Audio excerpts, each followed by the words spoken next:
जय जगन्नाथ बंधुगण सर्वप्रथमे आपण 2026 नववर्षर हार्दिक अभिनंदन। एही 2026 वर्षटी आपणक पई मंगलमय हेउ। बंधुगण आज भिडियो रे आमे जानिबा 2026 वर्षटी मेष राशि व्यक्तिविशेष मानक पई विशेष भाବରେ किपरि कटिबो। जदि आमे कहिबा एही वार्षिक राशिफल वैदिक ज्योतिष शास्त्र एवं ग्रहंकर स्थिति आउ गोचर गणना को नहीं आधारित अटे। एही वीडियो माध्यम आमे आर्थिक जीवन, वैवाहिक जीवन, क्यारियर, शिक्षा, व्यवसाय एवं स्वास्थ्य विषय रे विशेष भाବରେ विस्तार पूर्वक भावे जानिबा। सेथिपाई वीडियो को पूरा शेष पर्यंत निहाती भाବରେ देखंतु। आउ जेउ माने हम चैनल को नुआ करी आछंती तले थिबा लाल रंगर सब्सक्राइब बटन को क्लिक करी आम चैनल को सब्सक्राइब करंतु और पाखरे थिबा घंटी बटन को क्लिक करी ऑल सिलेक्ट मध्य करी दियंतु।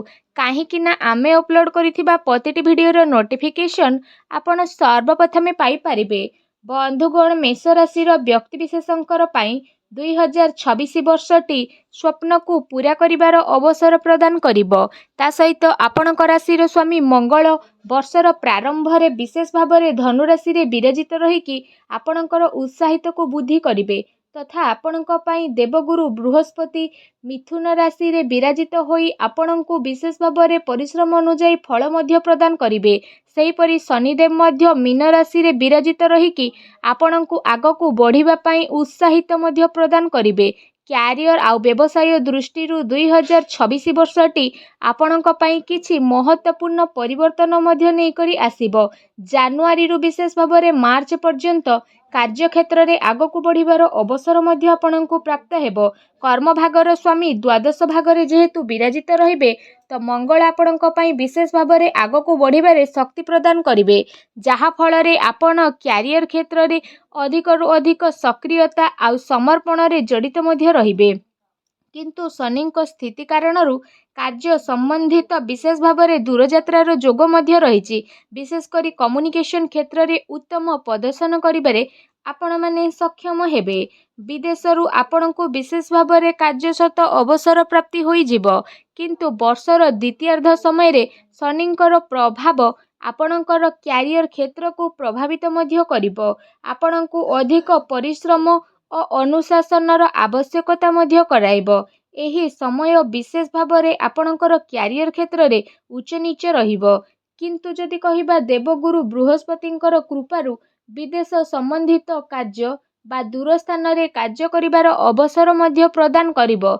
एही अवधि रे व्यवसायर विस्तार करिवारे मध्य आपण सफल नजर आसीबे। राशिर स्वामी मंगलंकर नीचस्थ हेबा कारणरू आपण कार्य क्षेत्र रे विशेष रूप रे आलस्य हेबे।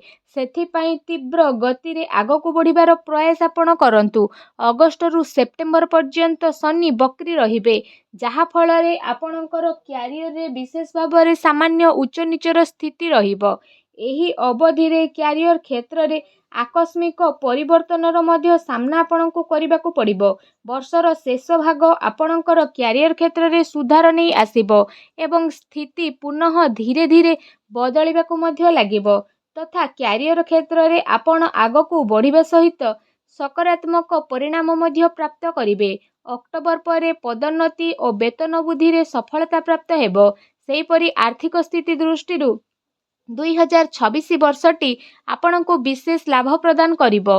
वर्षर प्रारंभ समय रे लाभ भागर स्वामींकर स्थिति उत्तम लाभ आपणको प्रदान करिबा सहित परिवार पक्षरु मध्य लाभ प्रदान करिबारे सहयोग करिवे। ए वर्ष राहुंकर स्थिति आपणको लाभ भागरे थिबारु धन प्राप्ति कौनसी ना कौनसी मार्गरू आपणको लागी रहिबो।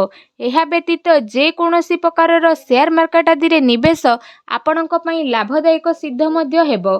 कार्य क्षेत्र रे विशेष भाବରେ वेतन वृद्धिर जोग मध्य रहुअछि। ता सहित जदि एठी आमे आपणको कहिबु जदि आपण कौनसी नुआ व्यवसायर प्रारंभ करिबा पर योजना करूछंती ताहाले ए समयटी मध्य आपणको पई उपयुक्त भरा रहिबो। देवगुरु बृहस्पतिंकर प्रभाव आपणकर पार्टनर को पक्षरु मध्य विशेष भाବରେ आर्थिक लाभ प्रदान आपणको करेइबो। किंतु शनिंक प्रभाव आपणकर खर्च रे बुद्धिर संकेत प्रदान करूछि। किंतु पूर्ण निष्ठा ବା ପରିଶ୍ରମ କରିବା ଦ୍ୱାରା ହିଁ ଶନିଦେବ ମଧ୍ୟ ଶୁଭ ଫଳ ଆପଣଙ୍କୁ ପ୍ରଦାନ କରିବେ। ବ୍ୟବସାୟିକ କ୍ଷେତ୍ରରେ ବଡ଼ ଭାଇ ଓ ପିତାଙ୍କ ସହଯୋଗ ପ୍ରାପ୍ତ ହେବ ଏବଂ ତାଙ୍କ ସହଯୋଗରୁ ଆପଣ ସଫଳତା ମଧ୍ୟ ପ୍ରାପ୍ତ କରିପାରିବେ। ଶନିଙ୍କର ବକ୍ରି ଓ ବୃହସ୍ପତିଙ୍କର ବକ୍ରିର ପ୍ରଭାବ କିଛି ସମୟ ପାଇଁ ଆପଣଙ୍କୁ ଆର୍ଥିକ ସମସ୍ୟା ପ୍ରଦାନ କରିବ। ଏହି ଅବଧିରେ ବିଶେଷ କରି ସ୍ୱାସ୍ଥ୍ୟ ବା ଆବଶ୍ୟକ କାର୍ଯ୍ୟରେ ଧନ ଆପଣଙ୍କୁ ବ୍ୟୟ କରିବାକୁ ପଡ଼ିବ। ଅବଶ୍ୟ ଆୟର ସ୍ରୋତକୁ ବୃଦ୍ଧି କରିବାର ଅବସର ମଧ୍ୟ ଆପଣଙ୍କୁ ପ୍ରାପ୍ତ ହେବ। ପୂର୍ବରୁ ଫସି ରହିଥିବା ଧନ ମଧ୍ୟ ଆପଣ ପୁନଃ ଫେରି ପାଇବେ। ସେପ୍ଟେମ୍ବରରୁ ଡିସେମ୍ବର ମାସ ମଧ୍ୟରେ ଆପଣଙ୍କୁ ଅନାବଶ୍ୟକ ବ୍ୟୟକୁ ନେଇ ସଜାଗ ରହିବା ପାଇଁ ପଡ଼ିପାରେ। ଏହି ଅବଧିରେ ଆପଣଙ୍କୁ ଧନ ଅଭାବର ସାମ୍ନା କରିବା ପାଇଁ ପଡ଼ିବ। କିଛି ଆକସ୍ମିକ ଭାବରେ ଆର୍ଥିକ ସଙ୍କଟର ମଧ୍ୟ ସାମ୍ନା କରିବା ପାଇଁ ପଡ଼ିବ। ସେଥିପାଇଁ ଆପଣଙ୍କୁ ନିଜ ଆୟ ଏବଂ ବ୍ୟୟରେ ସନ୍ତୁଳନ ବଜାୟ ରଖିବାର ଆବଶ୍ୟକତା ରହିଛି। ଯଦି ଆପଣ କୌଣସି ପ୍ରକାରର ନିବେଶ କରିବାର ଯୋଜନା କରୁଛନ୍ତି, ତାହେଲେ ବର୍ଷର ପ୍ରାରମ୍ଭ ସମୟ ଆପଣଙ୍କୁ ସକାରାତ୍ମକ ପରିଣାମ ପ୍ରଦାନ କରିବ। ସେହିପରି ପ୍ରେମ ଓ ବୈବାହିକ ଜୀବନ ଦୃଷ୍ଟିରୁ ଯଦି କହିବା, 2026 ବର୍ଷଟି ମଧ୍ୟମ ଧରଣର ଫଳ ପ୍ରଦାନ କରିବ। ଶୁକ୍ର ଓ ପଞ୍ଚମ ଭାଗର ସ୍ୱାମୀ ବର୍ଷର ପ୍ରାରମ୍ଭରେ କିଛି ଉତ୍ତମ ପରିଣାମ ପ୍ରଦାନ କରିବେ ତଥା ଗ୍ରହଙ୍କର ପ୍ରଭାବ ଆପଣଙ୍କର ପ୍ରେମ ଓ ବୈବାହିକ ଜୀବନରେ ପ୍ରଭାବ ମଧ୍ୟ ପକାଇବ। ବର୍ଷର ପ୍ରାରମ୍ଭରେ ବିବାହ ସମ୍ବନ୍ଧିତ ସୁଖଦ ସମାଚାର ମଧ୍ୟ ପ୍ରାପ୍ତ ହେବ। ଜାନୁଆରୀରୁ ମାର୍ଚ୍ଚ ପର୍ଯ୍ୟନ୍ତ ମଙ୍ଗଳଙ୍କର ମଜବୁତ ପ୍ରଭାବ ଆପଣଙ୍କର ପ୍ରେମ ଜୀବନକୁ ବିଶେଷ ରୂପରେ ଉତ୍ସାହରେ ଭରିଦେବ ତଥା ଏହି ସମୟ ବିଶେଷ ରୂପରେ ଆପଣଙ୍କ ପାଇଁ ରୋମାଣ୍ଟିକ୍ ରହିବ। ଯଦି ଆପଣ କାହା ପ୍ରତି ଆକର୍ଷିତ ମଧ୍ୟ ରହିଛନ୍ତି, ତାହେଲେ ନିଜର ଭାବନାକୁ ବ୍ୟକ୍ତ କରିବାର ଉପଯୁକ୍ତ ସମୟ ଏହା ରହିଛି। ଶନିଙ୍କ ସହିତ ସୂର୍ଯ୍ୟଙ୍କର ପ୍ରଭାବ ପ୍ରେମ ସମ୍ବନ୍ଧକୁ ସାମାନ୍ୟ ଦୁର୍ବଳ କରିଦେବ, କିନ୍ତୁ ରାଶିର ସ୍ୱାମୀ ଆପଣଙ୍କୁ ନିଜର ଭାବନାକୁ ପ୍ରକଟ କରିବାରେ ସହଯୋଗ ମଧ୍ୟ ପ୍ରଦାନ କରିବେ। ବର୍ଷର ଦ୍ୱିତୀୟାର୍ଦ୍ଧ ସମୟ ଆପଣଙ୍କର ପ୍ରେମ ଜୀବନରେ ନୂଆ ମୋଡ଼ ନେଇକି ଆସିବ। ଶନିଙ୍କର ସ୍ଥିତି ଆପଣଙ୍କୁ ଗମ୍ଭୀର ଓ ସ୍ଥିରତା ମଧ୍ୟ ପ୍ରଦାନ କରିବ। ସେହିପରି ବୈବାହିକ ଜୀବନରେ ମଧ୍ୟ କିଛି ସମସ୍ୟାର ଆପଣଙ୍କୁ ସାମ୍ନା କରିବା ପାଇଁ ପଡ଼ିବ।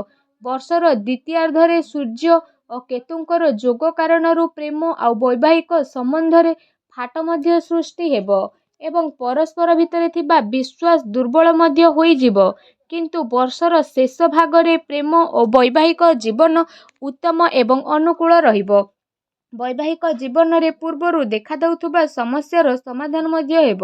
ସେହିପରି ସ୍ୱାସ୍ଥ୍ୟ ଦୃଷ୍ଟିରୁ 2026 ବର୍ଷଟି ଆପଣଙ୍କ ପାଇଁ ସାମାନ୍ୟ ରହିବ।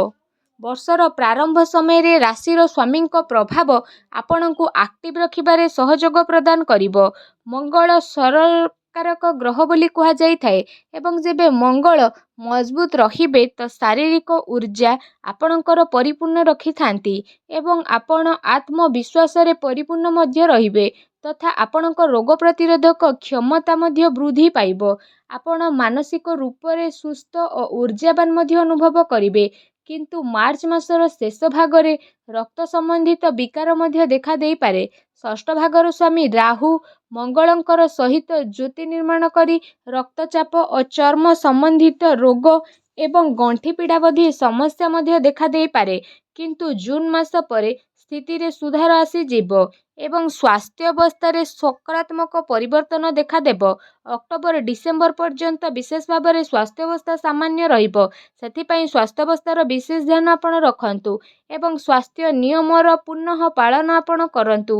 ଆପଣଙ୍କ ପାଇଁ ପ୍ରତିକାର ହେଉଛି ଆପଣ ପ୍ରତ୍ୟହ ହନୁମାନଙ୍କର ପୂଜାର୍ଚ୍ଚନା କରି ହନୁମାନ ଚାଳିସାକୁ ପାଠ କରନ୍ତୁ ଏବଂ ମଙ୍ଗଳବାର ଦିନ ହନୁମାନଙ୍କୁ ସିନ୍ଦୁର ଅର୍ପଣ କରି ନିଜର ମଥାରେ ଲଗାନ୍ତୁ ଏବଂ ବିଶେଷ ଭାବରେ ମଙ୍ଗଳ ଗ୍ରହଙ୍କ ବୀଜ ମନ୍ତ୍ରର ଜପ କରନ୍ତୁ, ଶୁଭ ଫଳ ପାଇବେ। ତ ବନ୍ଧୁଗଣ, ଏହା ଥିଲା 2026 ବର୍ଷର ମେଷ ରାଶିର ବାର୍ଷିକ ରାଶିଫଳ ବିଷୟରେ। ଯଦି ଭିଡ଼ିଓଟି ଆପଣଙ୍କୁ ଭଲ ଲାଗିଥାଏ ତେବେ ଲାଇକ୍, ସେୟାର ଓ କମେଣ୍ଟ କରିକି ଜଣାନ୍ତୁ ଏବଂ ଆମ ଚ୍ୟାନେଲକୁ ସବସ୍କ୍ରାଇବ୍ ମଧ୍ୟ କରନ୍ତୁ। ଜୟ ଜଗନ୍ନାଥ।